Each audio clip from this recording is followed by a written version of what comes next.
Yeah.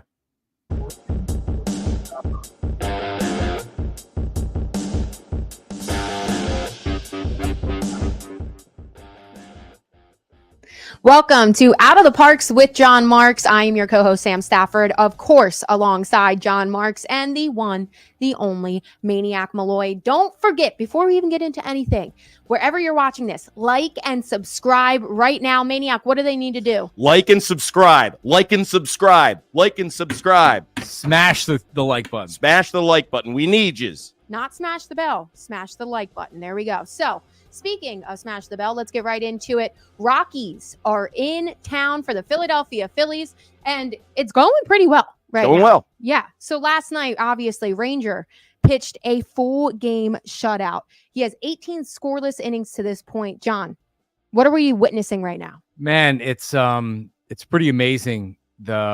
I'm not even going to say the transformation, because this has been happening with Ranger Suarez. The problem is the last 2 seasons, if you remember, he had a visa problem 2 years ago, and then there was a World Baseball Classic thing where he didn't get his regular spring training, and he still pitched very well. But what you're seeing this year is, I think you're seeing a starting pitcher that is entering his prime. He's going to be 28 in August. So now you kind of look at him and you're like, all right, well, what exactly is Ranger Suarez? We can debate. Is he a 3? Is he a 2? Is he a low end 1? Here's what he's been so far this year. He's been the Phillies' best starter. And what you've been able to get out of him in the playoffs in previous years are big starts and also versatility. He comes out of the bullpen. He can pitch as a reliever. He can pitch as a starter. But he was great last night. And the fact that he gives you a complete game shutout, last complete game shutout by the Phillies was What's his Lorenzen. Michael Lorenzen, no hitter. That's right. Correct. Last season, my birthday. That was your birthday. Yeah. What was the Wow. date? August Yeah. August 9th? 10th. It was actually August Are you- 9th, but it was my birthday weekend. Come on. Oh, he tried to claim the whole Come on. weekend. Malloy claims the whole week for his birthday. I am not that type Week of guy. before, week I am after. not that type Yes. of guy. I hate those guys. But like you look at Ranger Suarez and what he's been able to grow into. I remember him coming up as a kind of an undersized, shorter starting pitcher. I remember watching him I went up and saw the Iron Pigs play, and I'm like, oh, this guy looks pretty good. I don't know if he's going to throw hard enough to really be an impact starter. I saw him as a 5 or a 4. Man, he's been dynamite. And I got to bring this up too, just in the open, because a lot of people have accused me of being NON, negative on Nola, which I was getting ready to say it. Go ahead. which I will halfway. I'll say, okay, halfway. I've probably been hard on Aaron Nola, but at the same time saying like, hey, listen, this guy's not garbage. He's a really good starting pitcher. But the biggest thing that he does is he takes the ball every 5 days. I don't know how I feel about him in big spots. Well, man, he's been great. He's been great this year. The Phillies had the best starting pitching in the National League. And really with the bats still not being fully awake as we're in April still. Yeah. Starting pitching's been great. The starting pitching's been great. It's carrying him so far. And man, Nola and Suarez have been dynamite the last 2 outings. It's pretty incredible too, because you got Zach Wheeler, who's been giving you some good outings. I mean, They've got lost roughed every up, start. but they've lost every start with him. You know, once he gets rolling, if these guys can stay, you know, around the strike zone. And I mean, I just love the way Ranger pitches. Like he just knows how to pitch. His changeup works. He's got all of his pitches working. And like they say, he's got 0 heart rate. When the game's on the line in big spots, he's already done it. Gold Glove maybe this year. He's also Another great fielding play pitcher. last night. Mm-hmm. And I mean, I know Mark and Sam before the season, they were talking about the odds on Zach Wheeler to win the Cy Young. I mean, are we going to go there with Ranger? I mean, if he keeps going the way he's going and he's going to be facing their third every time, I mean, it's not out of the question. And like, there's always like a dark horse that comes out of nowhere, comes out of the clouds for that Cy Young. Could it be his year? I think if that's the case, I mean, it's April, as we always say. So, I mean, maybe we'll up until All-Star break, he'll be in the talk, and then hopefully he can close it out. That would be absolutely electric. We talked about it before the season that it would be insane even if having your number 2 Nola in that conversation. So if we had our number 3 in the Cy Young conversation, absolutely insane. You also got to love, you mentioned it, he was at Lehigh Valley. I just have to toot my own horn because I covered him with the Crosscutters back in 2016. And it's just so cool because I remember starting my career back then. The farm system, but I was more familiar with Reading and Lehigh. They were the AA, AAA, obviously, and a lot closer than Williamsport. But it was really cool because I remember a lot of guys being like, oh, like there's very, very select that will make it from the Williamsport Crosscutters up. Yeah. And so it's really cool to see. I mean, I think back in that team, we ended up, I'd have to go through and count, but we had a lot of guys end up making it, at least having a cup of coffee up here. So shout out to Ranger for that. He's plus 5,000. Plus 5,000. I just looked it up to win worth $5 to win the Cy Young. Yeah, that's worth $5 for sure. Awesome. But think about it. Wheeler is one of the top Cy Young candidates because he's still the favorite at plus 550. Is he really? Yeah. Well, he doesn't have a win yet. So, like if Ranger, sometimes pitchers get on a roll and they just seem that they get the win almost every time out because the team plays great behind him or whatever. If he gets to 14, 15 wins and the team is good, that's when you're going to start looking at him as a Cy Young candidate. Yes. That's one of the things that I wanted to bring up, though, because one thing I absolutely hate in Major League Baseball is the fact that win-loss is a pitching stat. And it unfortunately is huge when it comes to Cy Young. Yeah. So with him already 0-3, how much does that set him back? I mean, obviously he's still the favorite, but just in our own personal. It does. I mean, it's crazy that he's still the favorite. Yeah. But unless sometimes it comes down to this where it depends on the candidates, right? So if you don't have a clear-cut second or a clear-cut third, and it's a matter of being like, all right, well, he's only 12-11, but his ERA is 2.2. DeGrom, all those years that he won the Cy Young, he didn't have dominant winning seasons. He didn't win 20 games, but he was just so much better than everybody else. It didn't really matter. True. So, I mean, Wheeler would have to have that kind of a season to do it. But like if you have a guy that's 19-5 and has a 3.2 ERA, he's going to win. He's going to win the Cy Young, right? And that's what Ranger has a chance to do. With that, though, with all the years that DeGrom was at the top of that talk and did win, the Mets weren't at their best. So it was more like DeGrom's the superstar. He is the reason that the Mets are winning. The Phillies are supposed to be a playoff favorite, so that also might be something that comes against Zach, is the fact that this team is so good, but they don't seem to win, unfortunately. What was that moniker, John, that you had about Aaron Nola? You're an anti-Nola guy? NON, negative on Nola. Negative Nola. I know you mentioned, Ranger being the absolute best starter by what I'm putting words in your mouth, by a mile, but it's not really by a mile. I mean, now Aaron, he's starting to settle in there. He looked really good the other night. Well, he's not their Zach Wheeler's still their best starter. He's still their number one, right? I think what Ranger Suarez now has done as he solidified. A lot of people talked about does Ranger take that next jump to being ace, co-ace, true number two. I mean, one game. I'll ask you two. One game, Aaron Nola or Ranger Suarez. It's Game 5 of the World Series. Ooh. You're down 3-1. I don't even need your answer because I know your answer. My answer is Aaron Nola and then Ranger Suarez out of the bullpen. Oh, there you go. Back him. Oh, I would do that. I would. I mean, I don't know Nola, but I would definitely pull Ranger out if I needed him out of the bullpen. And he can do it. He's shown that he can do it. Yeah, big spots. But in all seriousness, with Nola, he's looked really good, and I didn't think it was a fluky performance. He had a ton of swings and misses.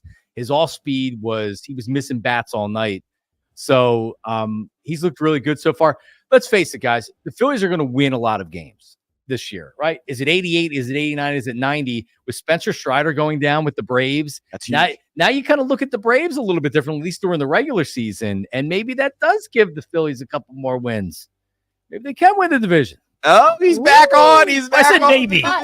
He's back on. In order for that to happen, one thing about Wheeler as well is he's pitched well. It's not him that's losing these games. It's that inconsistent lineup that we keep seeing from the Phillies. Yeah, let's talk about they have been looking good. Of course, right before we're about to talk to them, they want to come alive just so that they make us feel bad, I guess, for talking. But what are your thoughts on that? The inconsistency from this lineup? I think it's something that we're going to have all year long with this team. Yep. When you live and die with the long ball, and I remember the Phillies back in their run, and you get to October and it's 35, 40 degrees out, and Ryan Howard's not smashing home runs because it's not conducive to living and dying by the long ball. And unfortunately, sometimes when your team is built on that, when they're not hitting home runs, like in April when it's cold out, then they're not producing a lot of runs. And that's what this offense is right here. This is not a, hey, let's move the runners from station to station and drive in RBIs. No, when they're smashing home runs, that's when they're winning. So I think that you kind of have to ride this period out. Bryce made you feel good last night. He hit a home run. He's got 4 on the season now. Turner's warmed up a little bit. Castellanos is Castellanos. But I'm just trying to get to where the weather is consistently warm and hitting season. As Charlie would say. Like June Schwarber. Do we need to say anything else, right? Like he really hasn't had a big impact so far. So the pitching has carried them. The starting pitching has carried them. Let's get into May and then let's get these bats going. You're leaving out a dude, though. You're leaving out a dude. A dude. He's just, a dude's a dude. Brandon Marsh. Man. He has been just unbelievable throw last night off the wall. I mean, that guy, that's what you're going to need when you do live and die by the long ball. You need guys that are going to be able to pick up the slack when the big bats aren't quite, barreling it up as much. And you need guys like Stott. You need guys like Marsh, and you need Bohm to, give you that jolt, towards the middle and back end of the lineup. Whit Merrifield, oh my gosh, I'm looking at his stats right now, 107. I mean, if there's anybody that's pressing harder, there's nobody pressing as hard as Whit trying to, get into he his just role, signed in Philly. He's worried about the fans. Whit or without a hit. That's what he should be called instead of Whit or without. I do want to point out. I do want to Christ. point out though that somebody was Whit Merrifield in our first episode, so maybe we'll have to go back and pull those files. I mean, it's quick turnaround right there. He's been an all-star. He can hit for contact, he can hit for average, and you can just see that he's pressing. He's just pressing hard, and there's nothing worse to be pressing and trying to solidify yourself as a contributor on this team, and he's just not doing it. Right, and you don't get, you're not getting every day at bats, so when you're out there, you're really pressing. But and I'm glad that you brought this up because I had something on Marsh today. And I think most Phillies fans would agree with this, especially with how Merrifield is performing at the plate right now. If Brandon Marsh continues to get sat against left-handers, we got to have a conversation with Rob Thompson or something like that. So it's not like that you're having this right-handed bat, so it makes sense to platoon him. Brandon Marsh has earned at bats against left-handed starters. And the fact and the play that last night that happened, if you think about the situation, the Phillies are leading, but it's a 3-0 lead. You're in the 7th inning. There's 2 outs. That's a double 99 out of 100 times. If Marsh plays it perfectly off the wall, throws on a line to second base and gets the runner out. End of inning. Not, hey, rally starts. Now Ranger gives up the single. Now it's 3-1. And it changes everything. It changes the way you manage the starter. It changes the way that now you're thinking about the bullpen. It changes everything. They get out of that inning. It totally changes the game. That doesn't come up when you're just looking at splits left, right at the plate. That doesn't show up like it should. Right.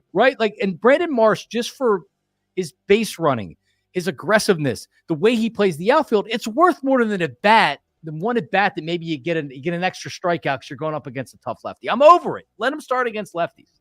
I agree with you 100%. And we've seen up until this point as well how dominant that left field and center. It's locked down with him and Rojas right there. So it is, it's the talk of the town, I feel like, in baseball now. We, I guess, are like boomers of baseball because we seem anti-analytics, but I'm all for analytics to a point. You know what I mean? I'm more so eye test, but analytics, to your point, can hurt you in that fact. And I think that's one of the frustrating things about them is when you live or die by them. I've been saying it since day one about how they have to stop, since episode 1, about how they have to stop babying this guy. Now, he's played 17 of 18 games, so maybe they are kind of making that transition to just let him roll and give him a shot because he has faced a couple lefties and he's hit some home runs off the lefties in the opening day. So is he he's an everyday player now? I believe that. It would indicate that he's played 17 to 18 games. So yeah, and he's been your arguably best offensive player, I would say. Consistent. He's hitting 273. He's got 4 home runs. He's tied for the team lead. He's got 9 RBIs. He's 3rd on the team. But he doesn't wet his hair. I don't know if you saw this. He doesn't wet his hair when he's not playing. the one game he didn't play, I thought he had more days off. Baseball players are, but so his hair's just dry. He only wets it when. I will say this as a coach, I want to see my players looking like Brandon Marsh at the end of every game. That dude is sturdy, sweaty. Yeah. He leaves it all out there. You can't have every player like that, but you need one. You need at least one who's a spark. Stott's kind of like that guy. Yeah. And Marsh is 100% that guy. 100%. A dog, some may say. A dude. There we go. I like it. I like it. A dude. They got dudes on this team. While we're talking about the outfield, Pache, walk-off single the other night in the 10th, won the game for him. Does that give him a little extra life? Sure. I mean, absolutely. Go ahead. Yeah, no, I just like right now the center field job's up for grabs. And it very easily could be Rojas goes with it because there's really nobody else to bring in, or maybe they look at the trade deadline and they try to bring a veteran in to complement these other two guys, or maybe one of the guys takes it. And Christian Pache has shown in limited at-bats and limited time that perhaps he could be this guy. He was once upon a time a huge prospect. He was a big piece in the trade the Braves made with the Athletics. I think it was the you're on it. The first baseman that I think it was the Matt Olson trade. They traded him. Freeman. They traded him. He was a part of it. Yeah. But Pache is a big time prospect. Now his bat has never come around, but like his defense is very good. Maybe he's not as good as Rojas. He doesn't have the speed maybe as Rojas, or at least the perceived speed, but like the job's up for grabs. And if you produce and you're good in the field, it can be yours. They're both right-handed bats. So Rojas or Pache, it's hard to keep both of them on the roster at the same time. But right now, I think you kind of go with the hot hand, and Pache has looked pretty good so far. I mean, it's simple. Yes, you're right. Rojas might be a little bit better defensively, but I mean, it's only like a slim margin in terms of like how much better he could be defensively. Maybe he gets to a couple more balls than Pache. Like, I mean, it does come down to inches. I get it, but he is like just so much superior when it comes to the bat. I mean, he's got a little bit of power. He's got speed as well as Rojas on the baseline, on the base pass. Like, I mean, for me, it's simple. You go with Pache over Rojas no matter what. I mean, I know that they're trying this experiment out, and if it does work, they look like geniuses, and he's a huge asset if he can hit 250, and steal a bunch of bases and make every play in the outfield. But I don't know. I think I'm leaning towards Pache. I will say Rojas for sure. It is going to be interesting to see how long they kind of let this linger and this competition go. I think one thing that hurts Pache is obviously we don't see everything. We didn't see everything behind closed doors, but Pache has had a lot more big league time than Rojas at this point, but he's only a career 175 hitter. So I feel like that has to hold some weight to him with what we've seen of Rojas. We've said it a lot last year in the playoffs and how he came up big. I think they're willing to give him that time because they, in their mind, might have already seen what they needed to see from Pache. Who came up big? Rojas in the playoffs? Did I say it wrong? I mean, he came up big defensively for us at times, but he was a hole. He was an absolute AO, automatic out at the plate, which you just can't have come playoff time. But I understand that he did make some nice plays for us, helped us win the NLDS against the Braves. I don't know. I've got to lean offense here at a point, and I'm going to go back to that theory of, there's these teams that you're going to face when it comes playoff time, which is what we're going for, which is the end all be all, the end goal. You got to have guys at the back end of the lineup that are not automatic outs. You just can't have that. They won't do it again this year. They will not. They will not go into the playoffs with him performing now. And also that career batting average that you brought up. That goes back to the trade where the Braves traded him to the Athletics for Matt Olson. The A's, who are a horrible franchise, they threw him right in there. They just said, hey, let's see what we got out of this guy. And he struggled. He did horrible. And then they DFA'd him. They let him go. And that's how he became a Philly. So, I mean, he was only probably 20 years old or something. I think he was like a huge prospect coming out. Like when he played he's only for the 25 A's. Right now. So when he played for the A's, I don't think you can hold that against him for a career average. And we've seen him do some really nice things. He got hurt last year, too, when he was starting and when he had a couple of big moments there. Yeah. Good point. I did forget about that injury right there. But it's going to be interesting to see how long they give this. John, you heard us kind of go back and forth. Which are you leaning for right now? between those two? I mean, if you had to choose. if I had to choose right now, I think Rojas ends up being the starter going forward. But again, because it just seems like it's set up that they want him to be the guy that is the starter. I think they really value his speed and his base running and his defense. But I mean, normally at this point, it feels like that this is going to be into May. They're not going to make a decision. They may not make a decision. Someone's got to come grab it. So you have another good 5 weeks of baseball. Once Memorial Day hits, that's where I think you're going to kind of see the decision. And a lot of times it works itself out. So, So I mean, I think eventually it ends up being. Okay, so before we look ahead to this weekend, we do have some question marks now at the rotation. I feel like we're going back and forth. It did look good in our prior episodes, but now after both of their last starts, Turnbull and Sanchez both kind of looked iffy. We will see them in the series coming up this weekend. What are your thoughts on it right now? Do we have to be concerned? I think what we said last week was that what happens if Taijuan Walker is ready to go and he wants to come back from rehab and you have Turnbull that's pitching so well. A lot of times these things handle themselves. The situation works out on itself. And Turnbull did not look good in his last start. So if you see that again, you're going to not have to worry about that because it'll be easier to put Taijuan Walker in unless that was just kind of like a bad start and he regains his form with his next start. I think Chris Sanchez is going to be a starter. He's your 4. He hasn't looked great this year. He starts today, so let's see how he looks against the Rockies. But, I mean, if Turnbull pitches well, you're going to have a decision to make. If he kind of looks like he did in his last start, I don't think that you're going to have much of a decision to make. They'll just put Taijuan Walker in there because no one's going to go kicking and screaming. Well, we'll see with the Taijuan, too. He started last night for Lehigh Valley, 4.2 innings pitched. 3 hits, 1 earned run, 3 walks in those 4.2 innings. Sounds about right. That sounds about right. Only 1 strikeout. So I don't want him back. By the way, he's still got a lot of time to go, but it is worth noting. I would say you're almost looking at the same situation with Rojas out in center field as you're looking at with Michael Sanchez. Christopher Sanchez. Michael Sanchez is a jockey at Parx, by the way. So no, with Christopher Sanchez and Rojas.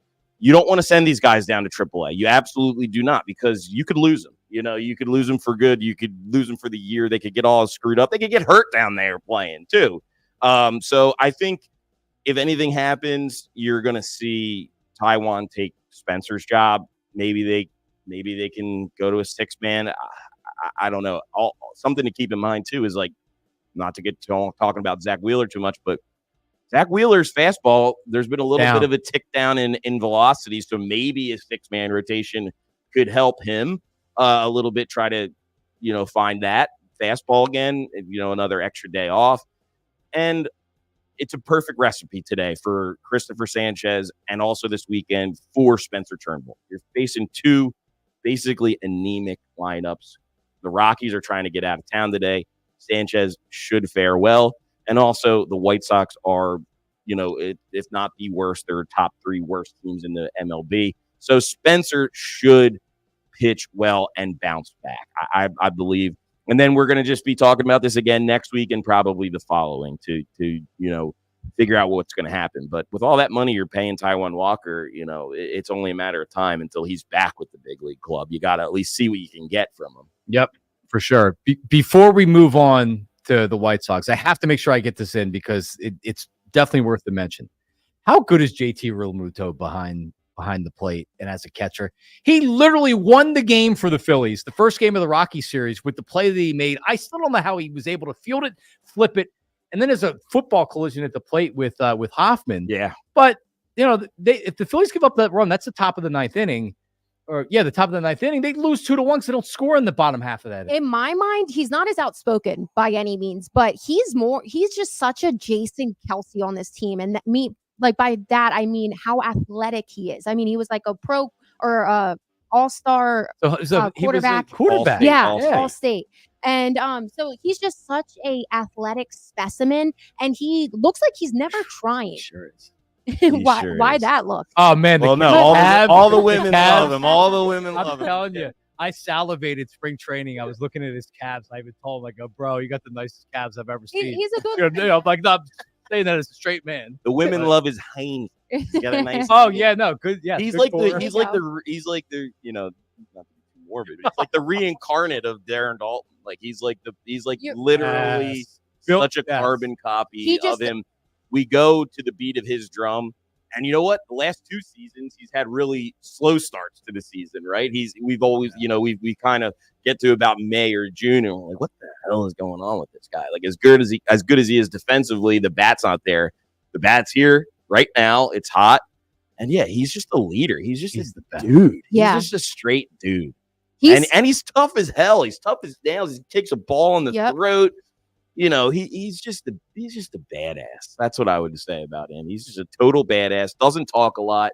Lets his play do the talking. BCIB, best catcher in baseball. Yep, there's a reason that they call him that. But Pat, going back to you talking about this rotation, you did bring up the point that Taijuan could come up here and be a 6th man, and we could move to that. And originally we weren't for it, but now looking at the lack of off days that this team has, it might be something to think about. And we have Mark Feldman, who talks more on it. Hey guys, that's right. The Philadelphia Phillies only have 3 off days between now and May 20th. During that time span, they're going to play the most ball games for any Major League Baseball team. So the question is why? Well, the Phillies and the Mets in June are traveling to London to take on each other in the London series. It's going to be an interesting game, and over 5 days, they have 3 off days. So the Phillies in April and May are going to hammer the games and keep playing and playing. Now, the Phillies bullpen and starters ERA has not been impacted at all. They are tied for 3rd in the National League with a 3.68 ERA for the team. So the question for you, John, for you, Sam, for you, Pat, is will the off day tomorrow, only their 2nd of the season so far, wake up the bats and let the offense get going as they take on the White Sox? Back to you. Great point. So looking at that, we discussed off air that probably the off day tomorrow is a huge factor in why they let Ranger go out there and pitch that complete game. But we have talked about the inconsistencies in this lineup. Do you think that is due to the lack of off days? Are these guys getting tired? It's rough weather out there. Yeah, you don't normally play this many games. They just played 13 of 14 games before they get the off day tomorrow. So I mean, listen, they're making a lot of money and they're professional athletes or whatever, but going to the park every day and playing in the rain and the cold, I mean, they're not going to bitch about it, but it doesn't mean they're going to perform well. So yeah, I do think that we were talking about the weather gets a little bit warmer, but I mean, the fact that they're going to be playing as many days as they are, and then because of the London game, I mean, it's a catch-22. I love that they're going over there, but you need to make sure you have off days and travel days and things like that. So yeah, I mean, it could have an effect, a good or a negative effect. Can I just say that the London series is a friggin' joke? That is a joke. It's a joke. What? Like, all right, shout out to Chase Utley. He's like living over there and he's like the ambassador for it. But like, why do we need to go play a series in London? Why?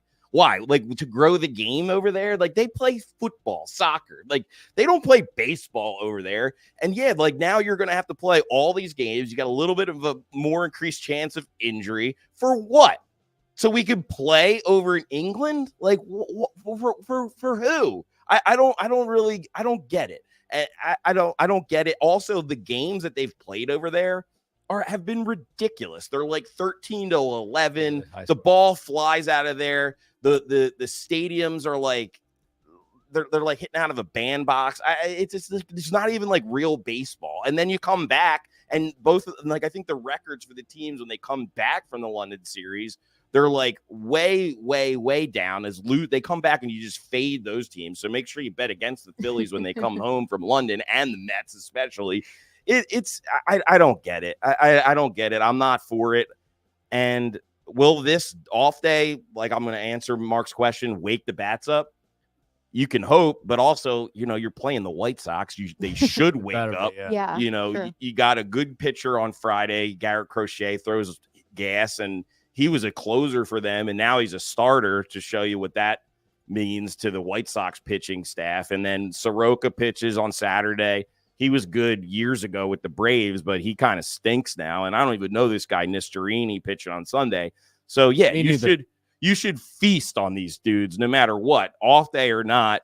And it is shitty that they have to have a bunch of days where they have to play You look at the schedule, though, they have games against the White Sox, then the Reds, then the Padres, Angels. That should be a series win. Play the Giants 4 games. That's going to be tough. Blue Jays, tough. Marlins, Mets, and then Rangers. So, it's a smattering of some good teams, some bad teams. You go out to play the Rockies before you head out to London. So it'll be tough. It'll be a tough stretch, especially on the bullpen, which is probably the biggest question mark right now.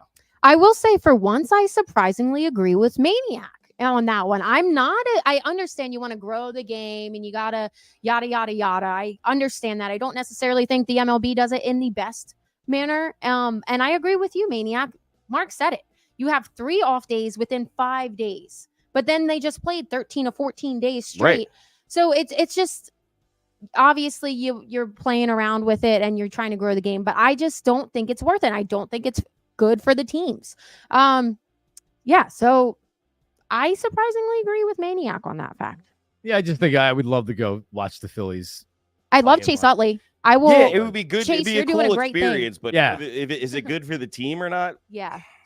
Sometimes ultimately, Pat, is it something that all of a sudden baseball is going to become this hot sport in Europe, in the United Kingdom? I mean, geez, when the Olympics happen, Mike Piazza has to go play for Team Italy because they don't have enough right. players to play on the Olympic team, right?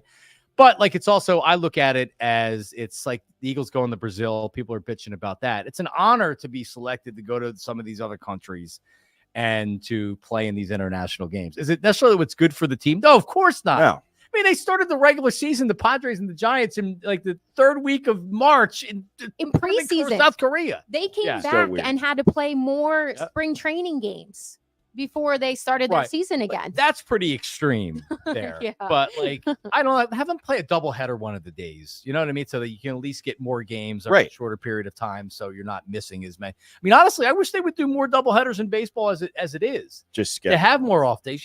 Just do things like doubleheaders twice a month or something. I'm sure the players would be interested in that as well. But you did mention Eagles going to Brazil.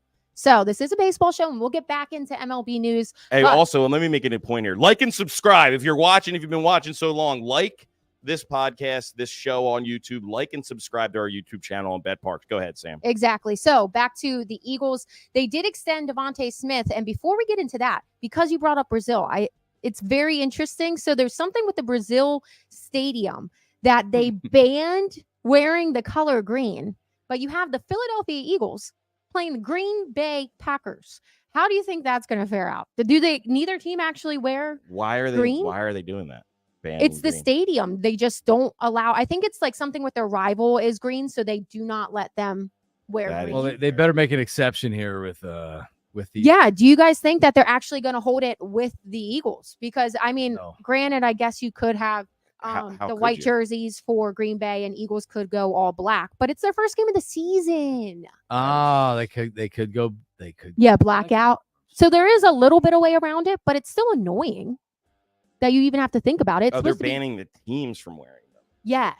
Oh, I thought you meant the patrons of the event. Oh, no. I'm sorry. Well, that also is a stupid rule. There's another reason why it's stupid to go to Brazil. It's stupid.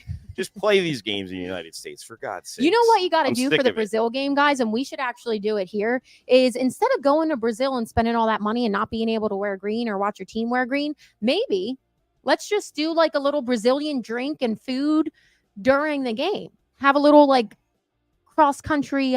So our producer is feverishly typing away that the reason why they're not going to maybe allow one of the teams to wear green is because the stadium where they're playing, the team's rival I mentioned green that. and correct. Hate the color. That's what you said. So we've confirmed that.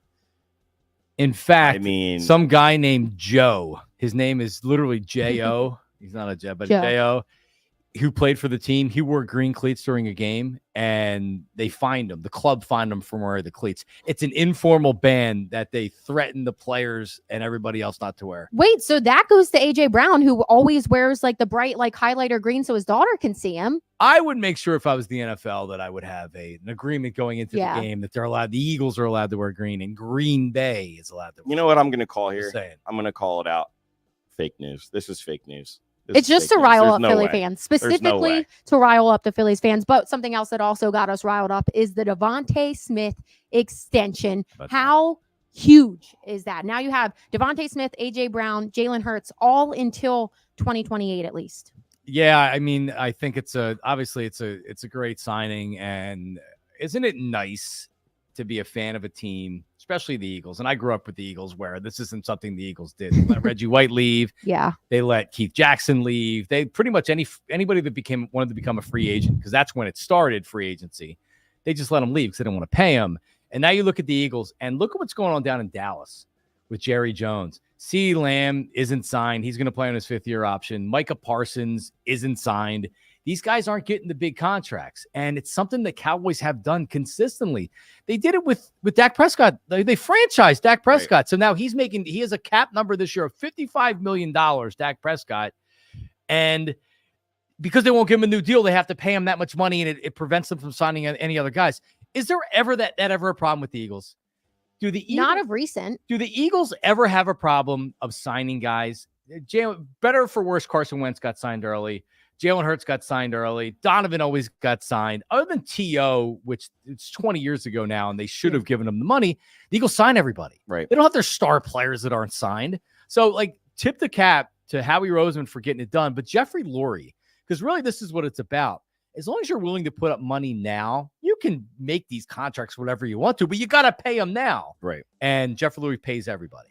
Yeah. So it feels great to be a fan of the team that keeps all their guys. Yeah, and Devontae, I mean, that's been a worry like all last season up until, a couple days ago. Like, oh, how is this all going to work out? How are they going to keep AJ Brown? How are they going to keep Devontae? How are they going to do this? And it seems like it's now worked out. It's one less thing to worry about the Birds. I'm ecstatic. And not to mention just how genius it is. You have all of these superstar young wide receivers that are about to get paid. I think it is next year. So get out in front of it and pay Devontae Smith before the market really drives up, and then it becomes impossible to keep all these guys. So just good work on Howie, man. Way to go, Howie. And it's a great point, because you look at a contract and you're saying, wow, Devontae Smith's making $25 million a year until next year when they're making $28, $29 million a year. But the Eagles signing Devontae Smith is awesome. And like you said, we don't have to worry about that now. Yeah, we'll worry about AJ leaving after next year, getting pissed again. And now we just need Howie to keep this streak going when we go into the draft next week. So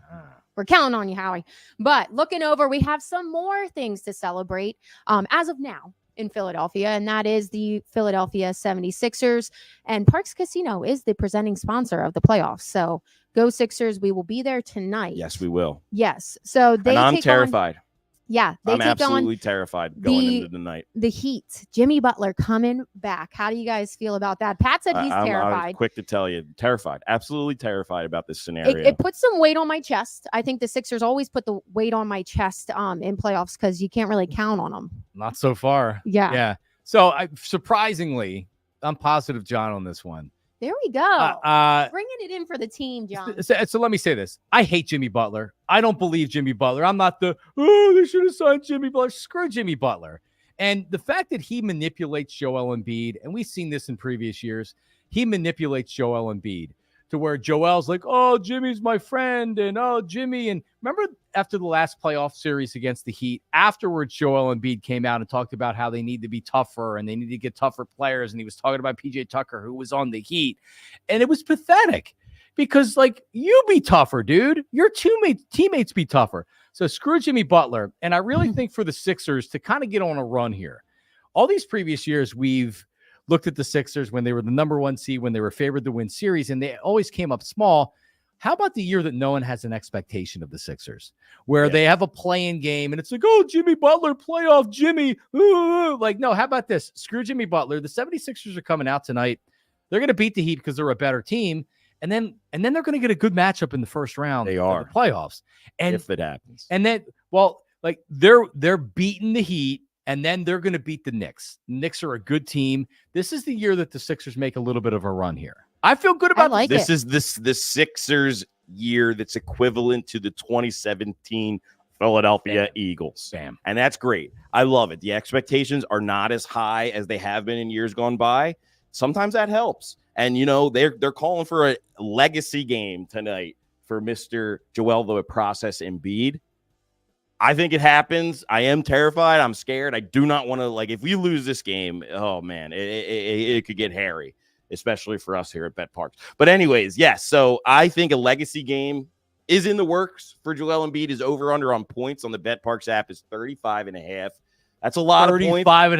That's a lot of points. Jimmy Butler is 29.5. Take the under. I take the under on Jimmy, take the over on Joel. Another one I like, Joel Embiid over 1.5 3-pointers. I think if he is going to have a statement legacy game, he's going to take about 4 or 5. Yeah. And, hopefully he is feeling it. Maybe you do a little parlay there of over 1.5 threes as well as over 35.5 points. And take the under on Tobias Harris. I don't even know what it is. Just take the under. I agree with you guys. I do feel good about this in the fact that, to your point, Pat, the 2017-2018 Eagles, everybody's healthy at the right time. Knock on wood everywhere. Right. Except for Anthony Melton, who we really miss. Yeah. But hopefully he's back. I don't know what his status is for tonight. But I do like the vibes going. I do like the vibes going into this. Tyrese Maxey, obviously a big piece of this too, but Joel, I think, is going to have a big game tonight. So I definitely take over 35.5 points right there. Okay, so let's get back in to MLB. There's some things happening around. Nothing really shocking at this point in terms of like who's at the top of the leaderboard. I mean, you have the Yankees, you have the Guardians, but they also are in the AL Central. And then Rangers are 9-9, so maybe not as good of a start just for coming off their World Series. And then you got the Dodgers, you got the Braves, you got everybody that you expect.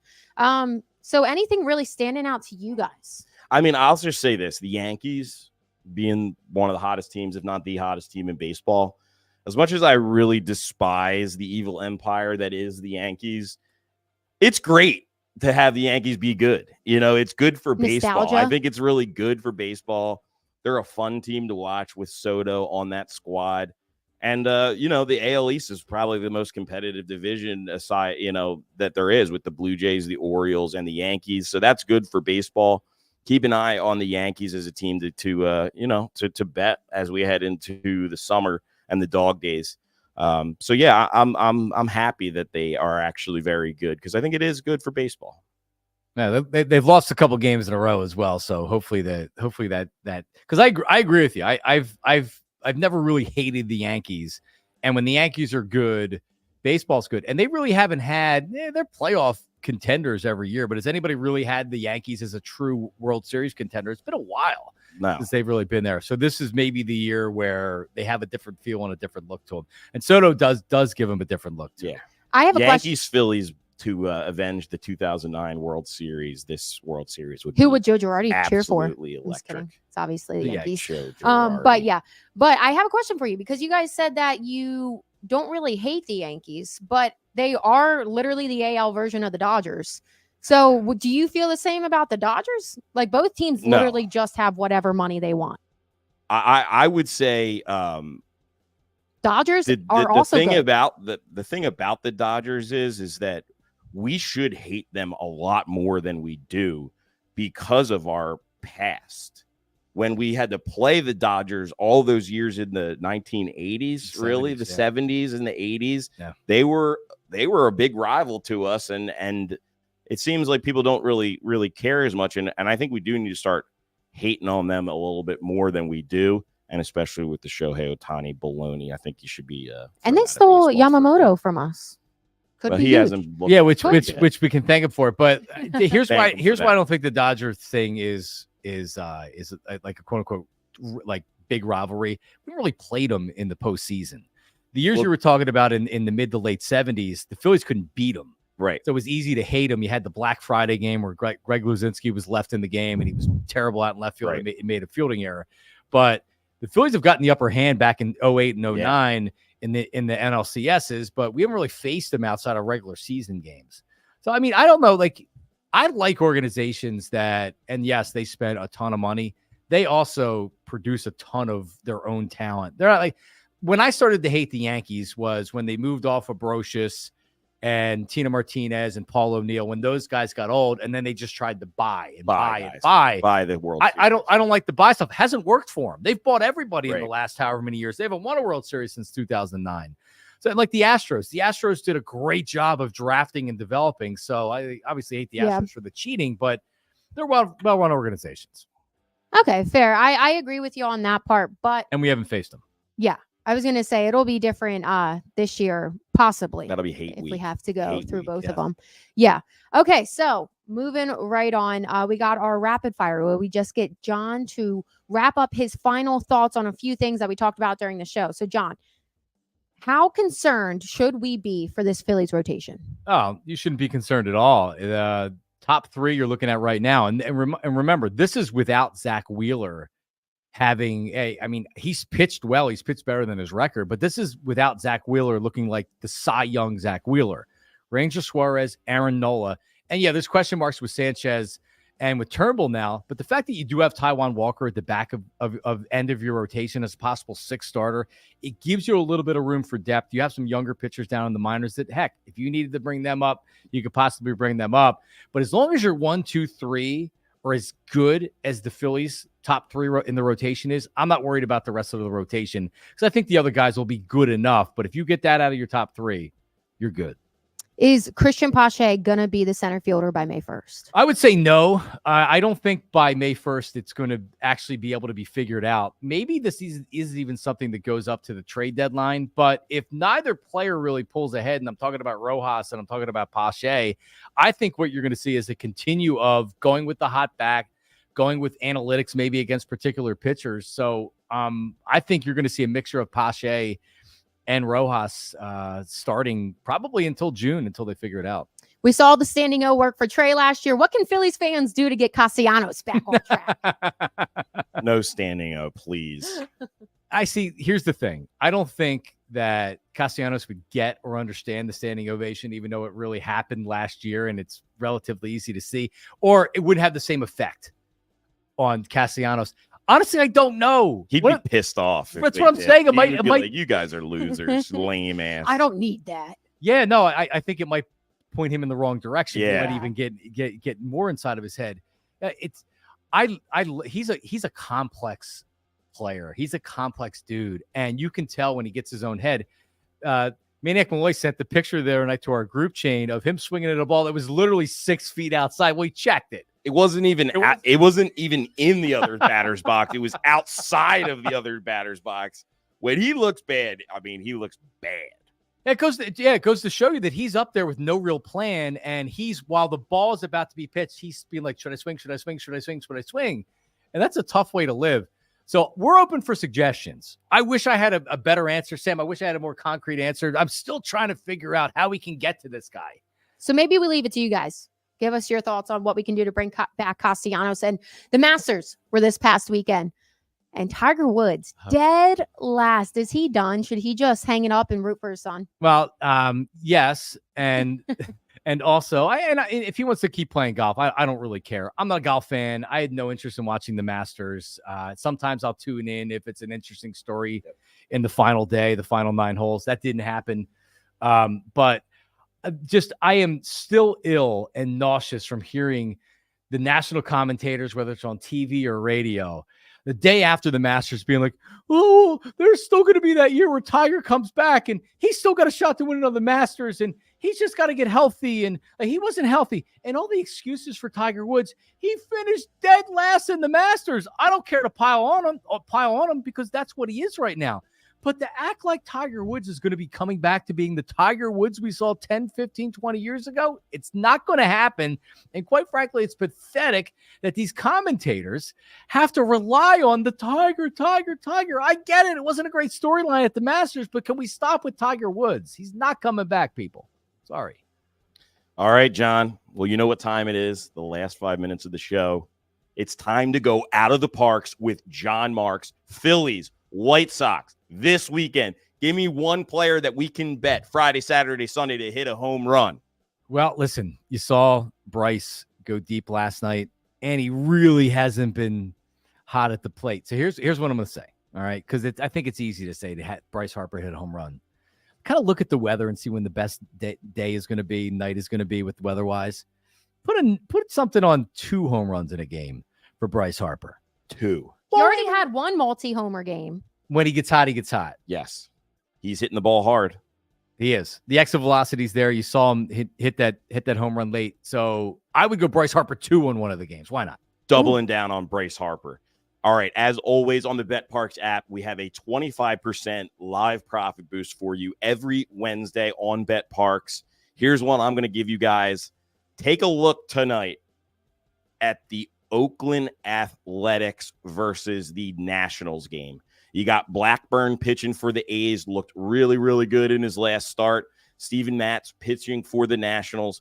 He's actually looked very good as well. Live bet that game after you take a look at Blackburn, see what he looks like coming into that start. I like the Oakland Athletics tonight. Use your 25% live profit boost for then. And then, as always, on Fridays, me and John have the happy hour boost. We're not off to a good start, but you know what that means? It's time to get hot. So take a look at 4:30 on Friday. We'll go live to talk about our bet. John, anything already off the top of your head, or what do you make so far of this experiment that we're going through here on Fridays? I'm not happy. Obviously, we made our it's not warm out, John. Okay, you got it. Like the hitters, really making up excuses here. Yeah, once you get warm, good. No, but we on Friday we're like, you know what? Let's go Phillies tonight. I forget, what did we take, the over, or we just take the Phillies? Whatever we did on Friday, I don't remember now. But as we've already released it, then we're saying we're going to fade Falter over 1.5. It was the Falter. Bailey Falter pitched his ass off. Yeah, it was the Falter thing. We should have went the other way, knowing revenge game. Revenge. Falter. Yes. But then we talked about, we're like, well, the Sixers are 7.5 point favorites over the Magic. Like, they're going to smoke. So the one we didn't officially select, we should have boosted. Yes, we should have boosted the Sixers. And we could do anything. It doesn't have to be Phillies. So also, I'm going to say this one more time. Like and subscribe to the podcast. Like and subscribe to BetParx. And also, during the show right now, leave a comment. If we see your comment and we like it, maybe we'll boost that bet for Friday. So watch, subscribe. Yep. We'll help you users out. If there's a bet you really like for Friday, hey, maybe we'll throw a nice little boost on it for happy hour come Friday, me and Johnny Marks. And also, Castellanos, if you're looking for a non-crazy bet to put out there with 2 home runs, Castellanos, there's a left-handed starter going one of those nights. Crochet. When he's bad, he's bad. When he's good, he's very good. So, and he throws a lot of fastballs, so that could help. And Castellanos is sitting on a fastball. Bang! He could run into one. That's a good bet Friday. Yeah, I like Castellanos home run. And White Sox are 2-14 right now. So Castellanos, it does give him a little room right there. To Pat's point, subscribe right now, make sure. And also, we take questions and we answer questions. Not really us. You don't really care about me and Pat, but John will answer all your questions if you send them in. So just send them in to at BetParx or Maniac or me at Sam Staff or at John Marks Media. John Marks Media, yes. Okay, so there we go. That is all we have for episode 3 of Out of the Parks with John Marks. Thank you guys so much, and don't forget, like and subscribe. Maniac. Like and subscribe. Hit that like button. Hit that subscribe button, please. All right, that's it. Over and out.